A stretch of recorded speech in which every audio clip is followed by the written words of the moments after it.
ଏହି ଦିଗରେ ଚପଲ ରଖିଲେ ହୋଇଯିବେ କାଙ୍ଗାଳ। ଏହି ଦିଗରେ ଚପଲ କିମ୍ବା ଜୋତା ରଖୁଛନ୍ତି କି?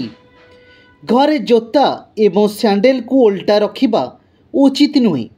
ଏହାର ଉତ୍ତର କିମ୍ବା ପୂର୍ବ ଦିଗରେ ରଖିବା ଦ୍ୱାରା ନକାରାତ୍ମକ ଶକ୍ତି ବୃଦ୍ଧି ପାଏ। ଏହାକୁ ଦକ୍ଷିଣ କିମ୍ବା ପଶ୍ଚିମ ଦିଗରେ ରଖିବା ଭଲ।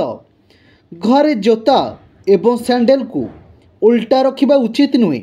ଏହାକୁ ଉତ୍ତର କିମ୍ବା ପୂର୍ବ ଦିଗରେ ରଖିବା ଦ୍ୱାରା ନକାରାତ୍ମକ ଶକ୍ତି ବୃଦ୍ଧି ପାଏ।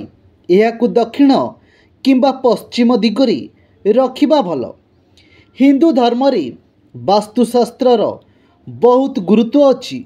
ଘର ତିଆରି କରିବା ଠାରୁ ଆରମ୍ଭ କରି ଏହାର ସାଜସଜ୍ଜା ପର୍ଯ୍ୟନ୍ତ ସବୁକିଛି ପାଇଁ ବାସ୍ତୁ ଗୁରୁତ୍ୱପୂର୍ଣ୍ଣ। ସେହିପରି ଘରେ ଜୋତା ରଖିବା ଠାରୁ ଆରମ୍ଭ କରି ପୋଷାକ ରଖିବା ପର୍ଯ୍ୟନ୍ତ ବାସ୍ତୁ ଗୁରୁତ୍ୱପୂର୍ଣ୍ଣ। ଆମେ ପ୍ରାୟତଃ ଆମ ଘରେ ବୟସ୍କ ବ୍ୟକ୍ତିମାନଙ୍କୁ ଚପଲ ଏବଂ ଜୋତାକୁ ଓଲଟା ନ ରଖିବାକୁ କହିବାର ଶୁଣିଥାଉ, କାରଣ ଏହାକୁ ଏକ ଅଶୁଭ ସଂକେତ ଭାବରେ ବିବେଚନା କରାଯାଏ। ଏହା କରିବା ଦ୍ୱାରା ପରିବାରରେ ବିବାଦ ସୃଷ୍ଟି ହେବ ବୋଲି ବିଶ୍ୱାସ କରାଯାଏ। ଘରେ ଜୋତା ଏବଂ ଚପଲ ରଖିବା ବିଷୟରେ ବାସ୍ତୁଶାସ୍ତ୍ର କିଛି କଥା କହେ। ଘରେ ଜୋତା ଏବଂ ସ୍ୟାଣ୍ଡେଲ ଖୋଲିବା ଏବଂ ପିନ୍ଧିବା ସମୟରେ କେଉଁ ଜିନିଷଗୁଡ଼ିକ ମନେ ରଖିବା ଉଚିତ, ଆସନ୍ତୁ ଶୁଣିବା।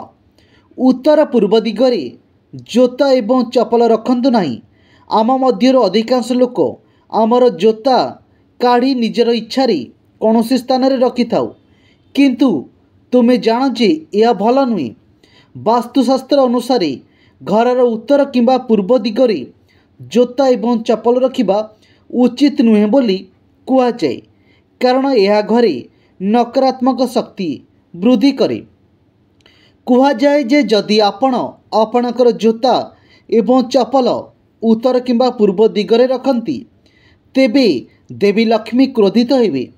ଏହା ପରିବାରର ଆର୍ଥିକ ସ୍ଥିତିକୁ ଦୁର୍ବଳ କରିଦିଏ। କେବଳ ସେତିକି ନୁହେଁ, ଏହା ଘରେ ଦାରିଦ୍ର୍ୟ ବୃଦ୍ଧି କରି ପରିବାରର ସଦସ୍ୟଙ୍କ ସ୍ୱାସ୍ଥ୍ୟ ଖରାପ ହୋଇପାରେ। ଜୋତା ଏବଂ ଚପଲ ରଖିବାର ସଠିକ୍ ଦିଗ କେଉଁ ଦିଗ?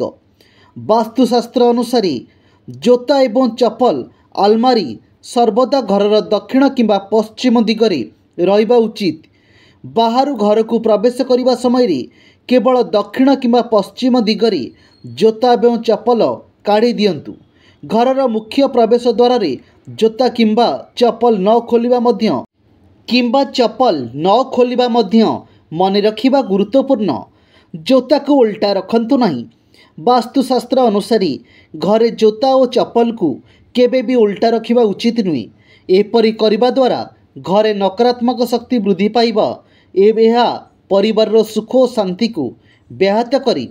ସେଥିପାଇଁ କୁହାଯାଏ ଯେ ଜୋତା ଓ ସ୍ୟାଣ୍ଡେଲକୁ ଓଲଟା ରଖିବା ଉଚିତ ନୁହେଁ। ଏହା ଘରେ ଦାରିଦ୍ର୍ୟ ସୃଷ୍ଟି କରେ।